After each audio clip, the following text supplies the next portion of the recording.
Bueno, después de poder tener este regalo de adorar a Dios, vamos entonces a dejar que también Él nos hable a nosotros a través de la palabra que Él tiene para nuestras vidas. Espero que estemos bien atentos, bien dispuestos, la Biblia ahí en la mano y con el deseo de aprender y de ser edificados. La escritura podemos ver en todo su contexto que siempre nos estaba hablando de los esclavos, de los siervos. Entonces, vamos a aprender un par de cosas bien preciosas y bien maravillosas acerca de lo que tiene que ver con este asunto de los siervos, de los esclavos. Algunos se preguntan, bueno, pero ¿por qué Dios aún dentro del pueblo permitía lo que era la esclavitud, la servidumbre?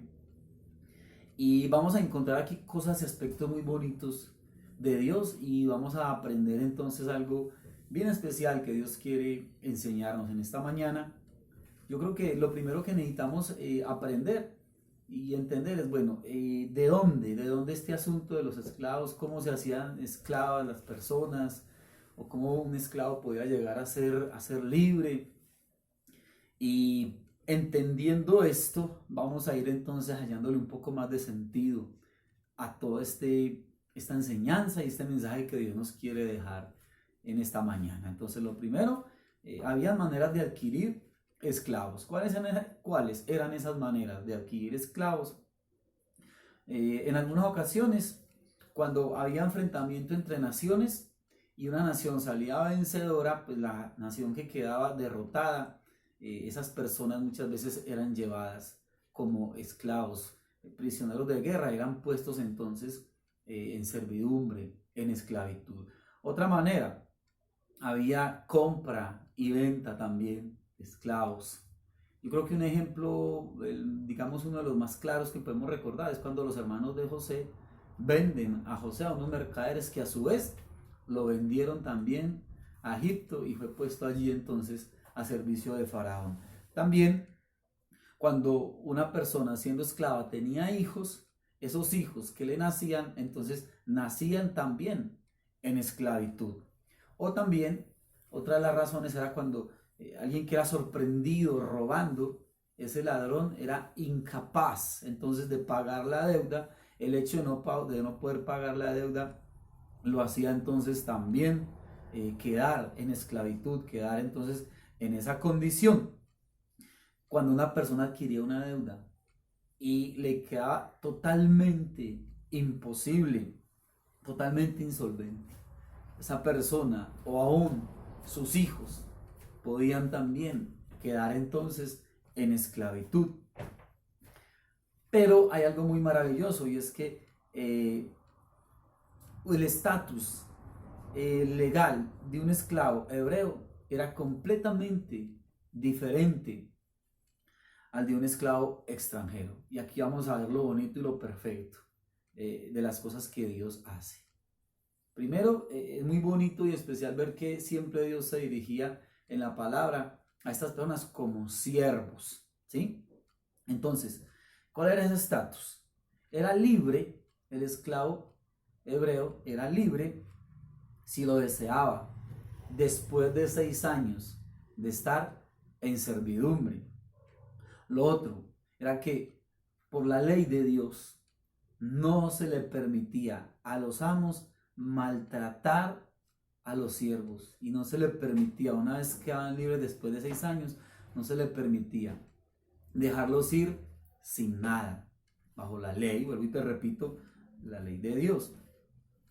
Ahora, otra de las cosas es que podía liberarse también al momento de disponer de la suma para pagar lo que esta persona debía. Podía pagar su rescate o podía también ser redimido por otra persona, es decir, otra persona también pagar la deuda e inmediatamente entonces quedaba libre. También las mujeres que eran vendidas como esclavas por sus padres, la ley le daba unos derechos que las salvaguardaban. ¿Qué sucedía? Había unas normas establecidas bajo la ley de Dios. Miremos en Éxodo capítulo 21. del 7 al 11, algo bien especial acá. 21 del 7 al 11 dice, cuando alguno vendiere su hija por sierva, dice, no saldrá ella como suelen salir los siervos, sino agradare a su señor, por lo cual no la tomó por esposa. Se le permitirá que se rescate y no la podrá vender a pueblo extraño cuando la desechare. Y mire esto lo tremendo. Mas si la hubiere desposado con su hijo, hará con ella según la costumbre de las hijas. Dice, si tomare para él otra mujer, no disminuirá su alimento, ni su vestido, ni el deber conyugal. Y si ninguna de estas tres cosas hiciere, ella saldrá de gracia sin dinero. Entonces, ¿qué sucedía? Pues sencillamente que bajo la ley de Dios, cuando eran tomadas por esposa, yo creo que también otro ejemplo claro, el de Abraham, que tomó por esposa a Agar, ¿sí? Y tuvo hijo con ella. Entonces, no la podían vender a pueblo extranjero, como lo acabamos de leer. Cuando el hijo del amo, que tomaba una mujer de estas por sierva, conseguía otra mujer, no podía disminuirle a ella absolutamente de nada, ni el vestido, ni de lo que debía de darle a ella. Tenía que seguir cuidando entonces de ella. Y algo también bien bonito ahí es ver que definitivamente tenía que guardarla y tenía que seguirla protegiendo, ¿sí? Entonces, algo también acá es que la escritura habla del año de jubileo, y bajo el año de jubileo, según también la ley de Dios, pues todos los esclavos debían también de quedar libres. Y los hebreos que obtenían esclavos no hebreos, o sea, esclavos extranjeros, Dios también mandaba que debían de tratarlos bien. Se le prohibía humillarlos, se le prohibía maltratarlos. Debían de considerarlos como parte integral, como parte de la comunidad. Entonces mira que tenían protección también de la justicia. Tenían mandato de Dios de que fueran cuidados, de que no fueran a ser maltratados. También en algunas ocasiones estos siervos heredaban a sus amos. ¿Recuerdan cuando Abraham le pregunta al Señor que Dios le está hablando de que le va a dar hijos? Y Abraham le dice, ¿pero qué me darás? Siendo que no tengo hijos. ¿Y será acaso mi heredero este Damaseno Eliezer? Porque también podían entonces heredar los esclavos hebreos. Mira entonces que había una gran diferencia, ¿sí? Entre lo que Dios ordenaba para el pueblo y la condición que tenían otros esclavos en otras, hablando ya de otras naciones, porque si eran maltratados, eran golpeados, eran humillados, eran tratados terriblemente. Pero Dios le daba a su pueblo órdenes completamente diferentes. Y sucedía también algo muy bonito, algo muy especial. Y quiero que lo leamos en Éxodo 21, donde estábamos ahorita. Vamos a leer de los versículos 2 al 6. Éxodo 21, del 2 al 6. Si comprares siervo hebreo, 6 años servirá, mas al séptimo saldrá libre de balde. Si entró solo, solo saldrá. Si tenía mujer, saldrá él y su mujer con él. Si su amo le hubiese dado mujer y ella le diere hijos o hijas, la mujer y sus hijos serán de su amo y él saldrá solo. Y mira esto lo bonito. Y si el siervo dijere, yo amo a mi señor, a mi mujer y a mis hijos, no saldré libre. Mira la connotación acá como comienza diciendo, si el siervo dijere, yo amo a mi señor, a mi mujer y a mis hijos, no saldré libre. ¿Qué se hacía? Versículo 6. Entonces su amo lo llevará ante los jueces y le hará estar junto a la puerta o al poste, y su amo le horadará o le perforará la oreja con lesna y será su siervo para siempre. Entonces era como un acto bien bonito y bien especial, porque el siervo, pudiendo quedar ya completamente libre, ¿sí? Y poderse ir, Él decía, yo amo a mi Señor y yo no quiero irme de su lado. Yo quiero quedarme al lado de mi Señor, de mis hijos, de mi esposa. ¿Y cuál era entonces el paso a seguir? Eso tenía que hacerse, había una señal y se hacía entonces algo que para las personas públicamente sabían que cuando veían a ese siervo con su oreja perforada, ¿sí? Lo ponían ahí frente al poste, o más bien delante del poste o de la puerta, y con una lesna le hacían el agujero en su oreja. Todos los que lo veían entonces ya sabían que ese hombre se había quedado sirviendo a su Señor por puro amor. Porque veía en ese hombre, que era su amo, veía que lo cuidaba, que lo respetaba. Veía en ese hombre una persona que definitivamente le ofrecía como ese cariño también. Como que no veía solamente en él un siervo, un esclavo, sino que veía en él un ser humano. Y esa persona, el ver ese cuidado y el sentirse verdaderamente que para él era algo más que un simple esclavo, que un simple sirviente, lo llevaba a decir, yo no quiero irme de tu lado, yo quiero quedarme sirviéndote para siempre por puro amor. Y vuelvo y te repito, la gente sabía porque tenían esa señal en su oreja y sabían entonces la condición de esta persona. Creo que eso nos pone como a meditar a nosotros en algo bien, bien especial y nos va dejando ahí como a nosotros también ir pensando ya realmente hacia dónde quiere Dios apuntar con esto que nos están mostrando a nosotros. Creo que cada uno de nosotros debemos de ser conscientes que si nosotros hemos de manera libre y voluntaria hemos decidido entregarle nuestra vida al Señor, hemos decidido y hemos entendido que Dios es nuestro Señor, nuestro amo y nuestro dueño, lo que nos debe llevar a nosotros a estar al lado de Él, a seguirle y a obedecerle, es sencillamente que le amamos. Que le amamos, ¿por qué? Porque Él nos ha amado a nosotros primero.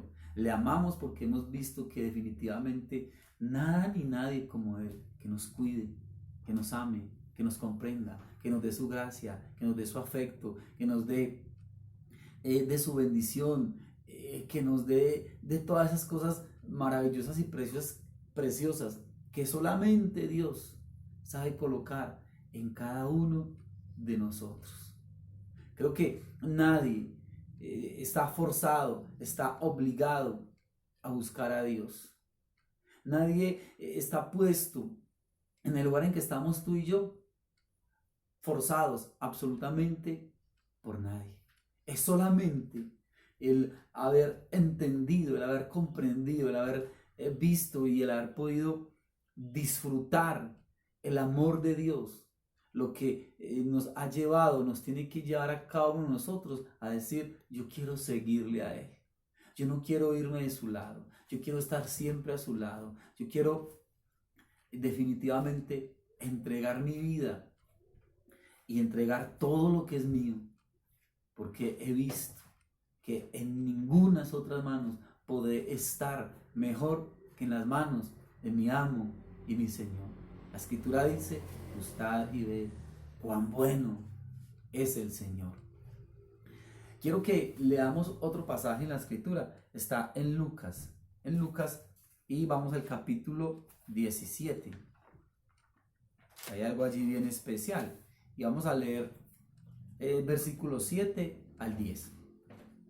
Dice, comienza, mire que cada uno de estos versículos, tanto el 7, el 8, el 9, comienzan cada uno con una pregunta. La pregunta que hace en el versículo 7 es, ¿quién de vosotros, teniendo un siervo que ara o apacienta ganado, al volver del campo, luego le dice, pasa, siéntate a la mesa?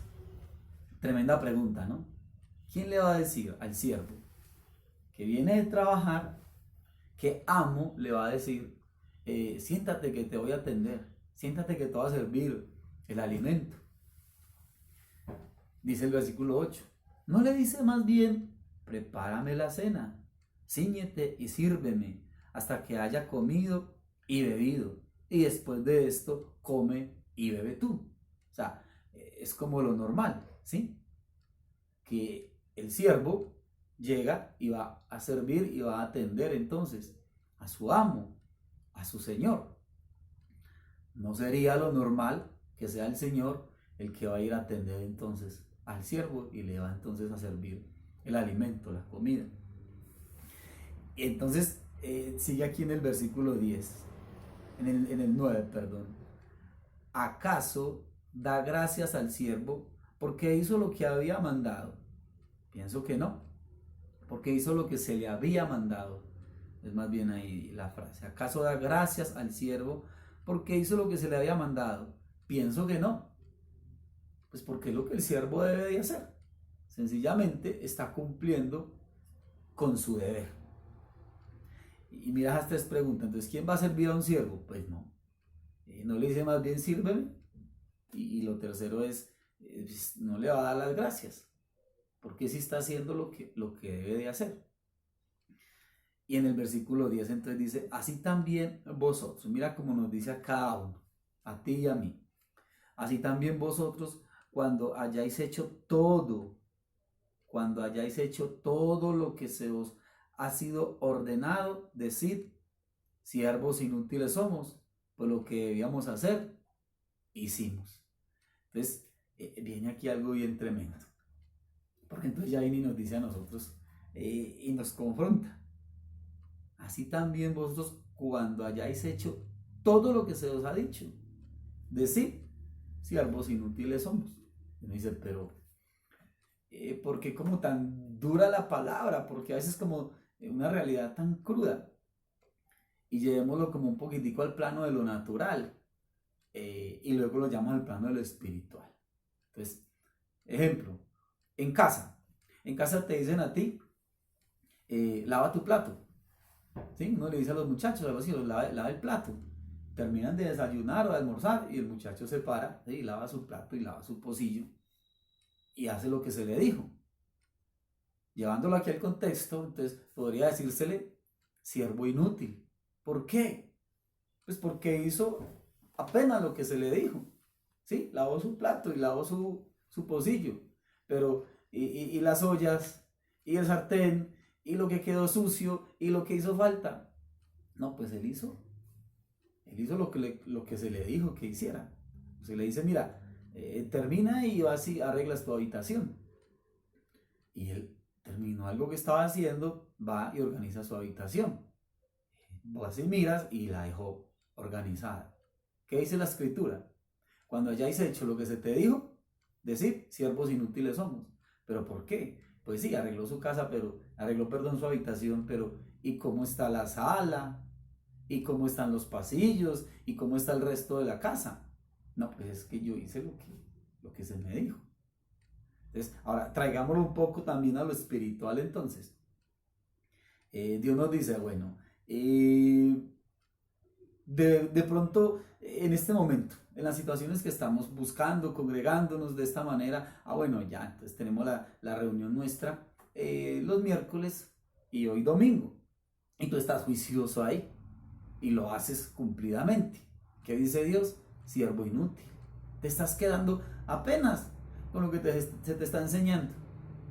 Porque no estamos yendo como a buscar más, a aprender más, a ser enseñados por Dios. Apenas exactamente como lo mínimo. ¿Sí? O hablando económicamente. Bueno, te ganaste 100,000 pesos y entonces traes tu ofrenda, traes tu diezmo, 10,000 pesos. Siervo inútil, dice la escritura. Estás haciendo apenas lo que se te dijo. Escasamente. No vamos un poco más allá. La escritura dice que si tu hermano te pide que vayas con él 1 milla, ve por el 2. Dice, si me pide que vaya 1 milla, ve por el 2. Y cuando voy con él las 2 millas, ¿qué dice la escritura? Siervo inútil. Apenas has hecho lo que se te ha dicho.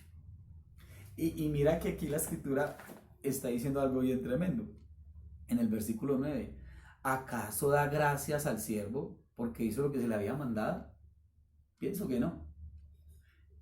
A veces hacemos escasamente cuando realmente hacemos escasamente lo que debemos de hacer. Pensamos que Dios tiene que estar muy agradecido conmigo, que hay muchas cosas por las cuales Dios está supremamente agradecido, porque es que Él me ha dicho que haga esto y yo lo hago. Me ha dicho que haga aquello otro y lo he hecho. Y la pregunta es bien tremenda. ¿Acaso da gracias a su siervo? Pienso que no. Simplemente sigue diciendo ahí en el versículo 10, cuando hayamos hecho, y mira lo que dice, todo lo que se te ha dicho. Tremenda pregunta. Si hemos hecho todo lo que Dios nos ha dicho, bien. Si tú has hecho todo lo que Dios te ha dicho, si yo he hecho todo lo que Dios me ha dicho, Él dice, entonces di una cosa, soy un siervo inútil. Apenas he hecho lo que se me ha dicho. No he ido un poquito más allá. Ahora, a veces nos inventamos como unas maneras de obedecer, como muy fabricadas, muy humanas. Y la escritura nos deja ver ahí algunos ejemplos. Ejemplo de Saúl. ¿Veis tú ya Agar, Amalek, a todo lo que tienes? Cuando el profeta Samuel va a encontrarse con Saúl, perdón, lo que le dice Saúl inmediatamente es, yo he cumplido la palabra de Jehová. Esa fue la respuesta. Yo he cumplido la palabra de Jehová. Solo que perdoné lo mejor de Amalek. Lo mejor. Pero para una cosa. Es para sacrificarlo a Jehová. Mira, Samuel, mira esos bueyes, mira esas vacas, mira esas ovejas. Lo mejor, lo más bonito, lo más gordo. Pero es para sacrificarlo al Señor. Entonces, ¿qué le dice el profeta? Bueno, pues Dios te manda a decir una cosa. Que Él te ha desechado para que no reines más sobre Israel. Y efectivamente, así fue. Una obediencia ahí, como muchas veces se nos ocurre a nosotros, como pensamos que debe de ser. Otro ejemplo también, el de Abraham. Dios le dice, hablando de que iba a ser de él una gran nación y que le iba a dar hijos. Entonces, listo, ahí tuvo un acuerdo con su esposa Sara, como tú eres estéril y pues Dios me va a dar hijos, pues tengámoslo entonces con la esclava Agar. Y después de 13 años, cuando nace el hijo entre Abraham y Agar, pues Dios le dice, Abraham, ¿sabes una cosa? Anda delante de mí y sé perfecto. Yo pondré mi pacto. Y entendió Abraham que había supuestamente obedecido de una manera bien extraña como a él le parecía, para darse cuenta que no era así como Dios le había dicho. Para también a David se le ocurre traer el arca, que había sido llevada hacía mucho tiempo por los filisteos. Y hay que traer el arca, porque el arca debe estar aquí en Jerusalén. Y efectivamente así tenía que ser. Pero también se inventó una, y va y la pone sobre bueyes. Y en todo este camino, un hombre llamado Usa va a coger el arca porque los bueyes y por un camino empedrado y en carretas se iba a caer y se lanza a cogerla y Usa cae muerto. Y David dice, ¿qué es esto? ¿Cómo es que voy a llevar el arca? Y dijo, ¿sabe qué? Dejemos todo esto quieto, porque así no es, así no es. Llegó ahí entonces Dios de alguna manera diciéndole que las cosas no eran como él pensaba, como él las estaba obedeciendo. Y el último ejemplo, el de Caín. Caín, ¿trajiste ofrenda? Sí, claro, aquí está mi ofrenda. ¿Y qué llevó Caín? Lo que él también, a su manera, quiso presentar y quiso hacerlo. Y la respuesta de Dios, la escritura nos la deja ver. No miró Dios con agrado a Caín y a la ofrenda suya. Entonces, algo bien curioso es que me ponía yo a pensar leyendo esta parte allá en Éxodo acerca de este asunto del esclavo que quería seguir sirviendo a su amo por puro amor. ¿Por qué tenía que ser ese orificio en su oreja? Porque no podía ser otra clase de marca en alguna otra parte de su cuerpo. Y meditando en esto, Dios me regalaba algo acerca de por qué tenía que ser perforada la oreja. Que eso era lo que Dios nos quiere enseñar. Y Dios me regalaba algo, y es que hay que entender que la obediencia y el seguir a Dios tiene que ver necesariamente con escuchar y atender lo que Él me está enseñando, lo que Él me está diciendo. Bueno, y te lo repito, para que nos quede ahí claro. La obediencia a Dios, el seguirle a Dios, tiene que ver necesariamente con escuchar y atender lo que Él nos está diciendo, lo que Él nos está enseñando a cada uno de nosotros. Es muy complicado, es imposible que tú y yo lleguemos a atender y a obedecer a Dios si no le estamos escuchando a Él atentamente. Mira, hay una historia bien tremenda en el capítulo 3 del libro de Daniel, y creo que todos conocemos esa historia. El rey Nabucodonosor, que era rey de Babilonia, ¿sí?, que en algún momento había ido a invadir a la nación de Israel y llegó con su ejército. Bueno, allá va y los tomó, los derrotó, los venció. Entonces Nabucodonosor se lleva cautivo una cantidad de gente del pueblo de Israel, y teniendo allí a estas personas cautivas, dice que Nabucodonosor mandó a erigir una estatua de él mismo, que tenía casi 30 metros de alta por casi 3 metros de ancha. Y él sacó un edicto y dio una orden y mandó a llamar a todos los principales de todos, de toda Babilonia, y les dio una orden. Les dijo: de ahora en adelante, siempre que ustedes escuchen el sonido de los instrumentos musicales, todos, absolutamente todos, al escuchar los instrumentos musicales, tendrán que postrarse delante de la estatua, tendrán que inclinarse absolutamente todos y adorarla. Ese edicto entonces se promulgó por toda Babilonia, y obviamente, al ser el pueblo de Israel, estar cautivos allí y estar como esclavos allí, pues tenían que obedecer. Resulta que había allí unos personajes junto con Daniel. Habla de la escritura también de Sadrach, Mesach y Abednego. Y créeme que cuando esto sucedía, cuando sonaban estos instrumentos musicales, ellos no se inclinaban a adorar por sus principios judíos. Una persona que ha conocido a Dios, una persona que ha entendido y ha podido disfrutar del carácter y de conocer las verdades de Dios, jamás se va a inclinar ante algo o alguien diferente a él.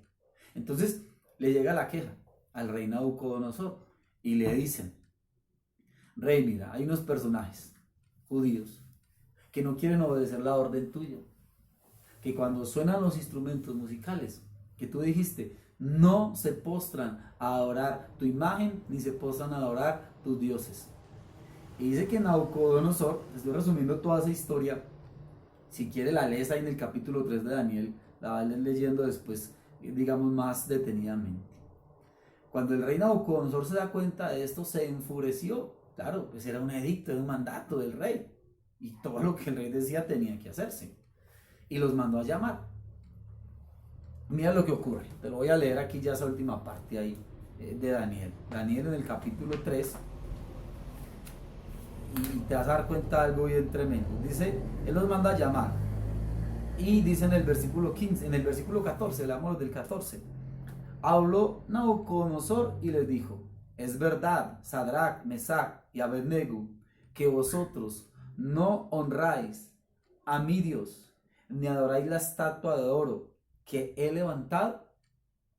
Ahora pues estáis dispuestos para que al oír el son de la bocina, de la flauta, el tamboril, el arpa, el salterio, la zampoña y todo instrumento de música, os postréis y adoréis la estatua que he hecho, porque si no la adoraréis, En la misma hora seréis echados en medio de un horno de fuego ardiendo. ¿Y qué Dios será aquel que os librará de mis manos? Sadrach, Mesach y Abednego respondieron al rey Nabucodonosor diciendo: no es necesario que te respondamos sobre este asunto. He aquí nuestro Dios, a quien servimos, puede librarnos del horno de fuego ardiendo, y de tu mano, oh rey, nos librará. Y si no, sepas, oh rey, que no serviremos a tus dioses, ni tampoco adoraremos la estatua que has levantado. Tremendo. Tremendo, porque es que los llama, los confronta y dice: listo. Ustedes ya saben que si no lo hacen, van a ser lanzados al horno de fuego. Entonces, ¿están listos? ¿Están dispuestos? Que cuando suenen los instrumentos musicales se postren. Ellos dijeron: no. Rey Nabucodonosor, eso ni siquiera lo vamos a discutir. Fue lo primero que les dijo. O sea, los principios de Dios, las órdenes, los estatutos de Dios no se discuten, no se ponen en balanza, no se pesan. ¿Por qué? Porque sencillamente Dios es absoluto.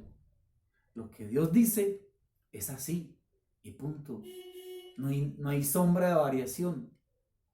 No hay nada que discutir. Qué lección tan bonita. Porque es algo que nosotros necesitamos entender. Y es que los principios que Dios ha puesto, los principios que Dios ha arraigado y ha sembrado en nuestros corazones, las verdades que Dios ha implantado en tu vida, en tu corazón, eso no se negocia, eso no se discute. Esa fue la respuesta de ellos al rey Nabucodonosor. Mira tan tremendo eso. ¿Qué le dijeron ellos? Al rey le dijeron: no es necesario que te respondamos acerca de este asunto. Y después lo que le dicen a él en el versículo 17 es que nuestro Dios nos va a guardar. Y no lo hacemos porque Él lo ha dicho, porque es lo que Él ha ordenado, porque es la voluntad de Dios, porque sencillamente así está estipulado por Él. Y algo más tremendo y más maravilloso es la otra respuesta que ellos le dan ahí en el versículo 18, porque en el 17 le están diciendo: y Él nos va a librar de tu mano y del horno de fuego. Y dice: es más, si no nos libra, con todo y eso, nosotros no vamos a adorar ni tus dioses ni tus estatuas. Hay algo ahí bien maravilloso. Y es que es poder llegar a entender algo de una manera bien especial. Y es que no solamente nosotros no hacemos aquellas cosas que sabemos de parte de Dios que no debemos de hacer, ni de negociar, ni de discutirlas, ni de ponerlas en balanza. No solamente no las hacemos porque Él lo ha dicho, sino que también no las hacemos porque es que no quiero hacerlas, porque no me nace hacerlas, porque no me complace a mí hacerlas. Porque qué tremendo y qué triste es que haya dentro del pueblo de Dios personas que no hacen las cosas, no porque no quieran hacerlas, sino porque piensan que si lo hacen, Dios los va a castigar, se van a ir para el infierno o les va a ocurrir algo bien tremendo. Pero en su corazón desearían hacer tantas cosas. Entonces, no es solamente tener la ley de Dios grabada en nuestras mentes, sino también que la ley del Señor tiene que estar puesta en nuestros corazones. Vuelvo y te digo, los principios de Dios no se pueden negociar, no se discuten. Estamos en este momento entrando en un tiempo de diciembre que es una temporada bien tremenda. ¿Y sabes algo? ¿Cuántas personas? Porque llega el tío, el primo, el hermano, el papá, el hijo, el que sea, que es el que compra, que es el que paga, que es el que invita, que es el que hace, que es el que reúne, que es el que pone la plata. Y entonces, no, qué pena decirle que no. No, ¿qué tal? No, es que definitivamente es que esa persona cuando llega es una persona completamente amplia y eso. ¿Y cuántos terminan postrándose y arrodillándose? Sencillamente porque les da pena. Sencillamente porque es que es mi hijo, porque es que es mi papá, porque es que es el tío y porque no viene sino una vez al año y porque Los principios de Dios no se negocian y no se ponen en balanza. No solamente porque son los principios de Dios, sino porque Él lo ha dicho y así tiene que ser. Y no solamente porque son los principios de Dios y Él lo ha dicho, sino porque no me nace hacerlo. No me nace desobedecerle, no quiero deshonrarlo. Es algo que nace de lo profundo de mi corazón, porque un día decidí de manera libre y espontánea decirle al Señor: yo quiero seguirte y yo quiero servirte por puro amor, porque he conocido tu gracia, tu bondad, tu misericordia, tu amor, tu perdón, tu salvación, porque he conocido de ti tantas cosas tan maravillosas, que eso a lo único que me lleva es a decirte: yo quiero quedarme a tu lado, yo no quiero irme de tu lado, yo solamente quiero ser un siervo tuyo. Si tú has hecho eso de manera libre y espontánea, más que una oreja perforada, lo que ha sido marcado en nosotros es nuestro corazón, todo nuestro ser, completamente tocado y completamente impactado por el amor y la gracia del Señor. Entonces no es dejar de hacer cosas porque me da miedo, porque me pierdo, porque me condeno, porque Dios me castiga, porque es que de pronto me viene una cosa bien horrible encima.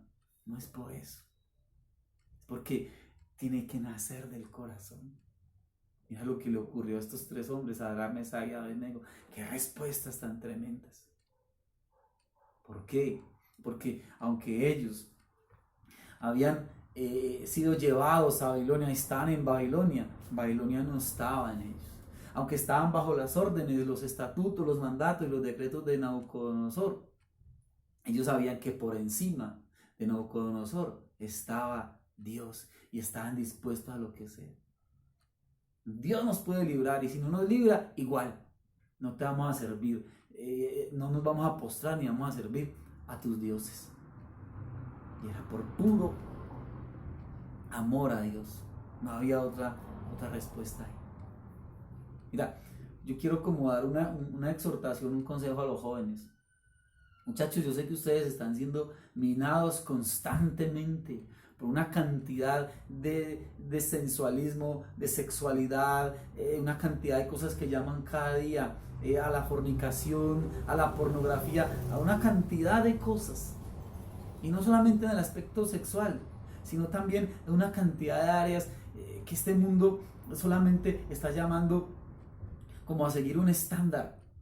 Mira, este sistema constantemente está exponiendo mil cosas todo el tiempo, y todo lo que este sistema está exponiendo constantemente, todo es contra los principios de Dios, contra las leyes de Dios, que quieren cambiar tus principios, los principios que vienen de parte de Dios, que quieren llevarte a pensar de otra manera, que quieren llevarte como a formar ciertos patrones, ciertos parámetros, donde lo único que te está diciendo es que ese es el prototipo, ese es el estándar, y esa es la manera como el mundo, como las personas deben regirse. Y es triste ver que ya hoy por hoy pues todo es normal, no hay ningún problema, así piensa el mundo, así lo hace todo el mundo, y el que no lo haga de esa manera, el que no piense de esa manera, ya es señalado como que es extraño, como que es raro, como que es un ser de otro planeta, como que es una persona que hay que alejarla. Entonces los jóvenes sienten mucha pena y sienten mucha vergüenza de no pensar, de no hacer y de no ponerse de acuerdo con esos prototipos y con esos estándares que el mundo quiere poner en el corazón de la juventud. Y por eso vuelvo y te repito, todo esto que el sistema está enviando y está colocando, todo es contra los principios de Dios. Pero yo creo, muchachos, que vale la pena ponernos rojos. Yo creo que vale la pena como sentar nuestros precedentes y decir: mira, yo eso no lo hago porque Dios me lo ha dicho. Y no solamente no lo hago porque va contra los principios de Dios, sino que yo no lo hago porque no quiero, porque yo amo a Dios, porque he decidido entregarle mi vida a Dios, porque realmente he conocido su gracia, su bondad, su ternura, su misericordia, y lo único que quiero hacer es andar de su mano, es estar postrado delante de Él, es obedecerle a Él. y al resto de la iglesia, no solamente a los jóvenes, a todos, hermanos. Hay algo bien tremendo, y es que, vuelvo y te repito, más que una marca en la oreja como la tenían estos esclavos, es que nuestros corazones ya han sido marcados, ya han sido sellados de manera tal que si tu amigo, tu amiga, tu novio, tu novia, tu familiar, tu tío, tu papá, tu mamá, el que sea, va a venir a decirte, mira, pero es que eso no tiene nada de malo, es que es una vez al año, es que así lo hace toda la gente. Sencillamente, lo que nos debe llevar a nosotros a actuar de manera diferente con los principios de Dios que Él nos ha señalado, que Él nos ha enseñado, y los principios de Dios que debemos amar por sobre todas las cosas. Un cristiano que no tiene principios es un cristiano del que ya sabemos cuál es su final, cuál va a ser su final. Entonces, creo que es un consejo, una exhortación para todos, para cada uno. Los principios de Dios no son negociables. Y los principios de Dios deben ser amados y anhelados en nuestros corazones. Mira, nosotros no somos aquello a lo cual nos dedicamos 8 o 10 o 12 horas al día. Me explico mejor. Mira, tú no eres ni mecánico, ni administrador, ni vendedor, secretario o secretaria, gerente, nada de eso. Realmente eso es una maravillosa y preciosa oportunidad de parte de Dios, que sencillamente, primero, es su excusa para proveernos a nosotros. Y lo otro es también la manera como Dios nos tiene a nosotros dando testimonio de Él, de su obra en nuestras vidas, y de que podamos hablar de Él con todas esas personas de las que nos rodeamos. Cuando estás en la universidad, en el colegio, cuando estás en tu trabajo, tú no eres eso a lo que le dedicamos esas 8, 10, 12 horas al día, con agrado, con alegría. Muchas veces ni siquiera lo que estás haciendo es lo que quisieras hacer, lo que te gusta. Pero ¿sabes algo? Tú no eres eso. Tú y yo lo que realmente somos es siervos de Dios, servidores de Dios. Esa es nuestra vocación, ese es nuestro llamado. Esa tiene que ser nuestra vida entera. Y lo que debemos de hacer por una sencilla razón: por amor. Por amor a nuestro amo, por amor a nuestro único Señor, porque un día fui conocido por Él, y al haber sido conocido por Él, pude conocerle a Él, pude conocer su salvación, pude conocer la grandeza, la plenitud, la inmensidad, la anchura del amor de Dios. Y un día pude entender que yo no podía estar en mejores manos, que no hay amor más grande, más suficiente, más poderoso, y que no hay ni habrá jamás nada ni nadie digno de que le sirvamos y de que nos rindamos delante de Él. Y eso es lo que me ha llevado a mí, y eso es lo que te tiene que llevar a ti a entender que eso es lo que somos: servidores de Dios, que esa es nuestra vida, que esa es nuestra vocación, que lo demás que hagamos es solamente, algo te repito, la excusa de Dios, para que le mostremos a Él, para que le glorifiquemos, y para que a través de ese trabajo también Él da provisión y da sustento a nuestras vidas, a nuestras casas. Ese, hermanos, es el mensaje en esta mañana para cada uno de nosotros. Que entendamos entonces cuál es nuestra condición. Que si hemos hecho todo lo que Él nos ha dicho, entonces digamos: siervos inútiles somos. Pero que todo nuestro caminar y nuestro hacer tiene que verse marcado por el amor a Dios. Que los principios y las verdades de Dios tienen que estar tan arraigados y tan sembrados que no los vamos a discutir con nadie, que no los vamos a poner en balanza, porque sabemos que es lo que Dios ha dicho. Y no solamente eso, sino que amo el hacerlo, lo amo y es lo que quiero hacer. ¿Qué tal entonces si en esta mañana oramos a Dios y le damos gracias y sencillamente hablas con Él acerca de esto? Y tú mismo, a la luz del Espíritu Santo, a la luz del Espíritu Santo, te darás cuenta que tanto realmente has rendido o hemos rendido la vida y le hemos dado a Él el lugar de Señor. Y cuántas veces o en cuántas cosas estás pensando que Dios debería estar agradecido contigo, que Dios debería de premiarte o de darte ciertas cosas porque has hecho algo de lo que Dios te ha dicho. Señor, muchas gracias en esta hora maravillosa y preciosa. Muchas gracias, Señor, porque definitivamente, ¿quién puede ser más grande, más perfecto, más maravilloso y más precioso que tú, mi Rey amado? Aquí están nuestras vidas, Señor, y solamente podemos decir, habiendo entendido tu palabra, siervos inútiles somos. Y quizás más que inútiles porque quizás ni siquiera he hecho todo lo que me has dicho. No lo he hecho. Dios, que como pueblo y como iglesia tuya suceda lo sobrenatural para que nuestros corazones y nuestras vidas se vean realmente rendidas delante de ti con todas las fuerzas, con todo lo que somos. Y que las cosas y los principios y todo lo que nos has enseñado esté fuertemente arraigado en nuestros corazones. Y que seamos amando todo lo que tú, Señor, has depositado en nuestras vidas. Dios, que no nos engañemos a nosotros mismos.